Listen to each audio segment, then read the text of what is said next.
So, the Arlo Ultra 3 4K is basically Arlo's high-end security camera, aimed at people who want sharp video quality, smart detection, and a more premium home security setup.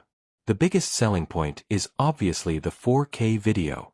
You get a lot of detail, which can be useful when you're trying to identify faces, vehicles, or other things happening around your property. It also has features like night vision, wide-angle coverage, and smart alerts. But here's the catch. Some of the more advanced features depend on an Arlo subscription. So while the camera itself isn't cheap, you may also need to factor in ongoing costs if you want to get the most out of it. Battery life can also depend heavily on how you use the camera, especially if it's recording frequently. And for basic security monitoring, you might not actually need 4K resolution in the first place. So, should you buy the Arlo Ultra 3 4K? If you want premium image quality and Arlo's smart security features, it could be a strong option. But if you're mainly looking for affordable, reliable surveillance, there are cheaper cameras that may offer better value.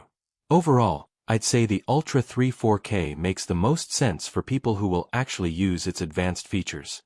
Just make sure you calculate the total cost, including any subscription, before buying. Thanks for watching. Don't forget to like and subscribe for more videos.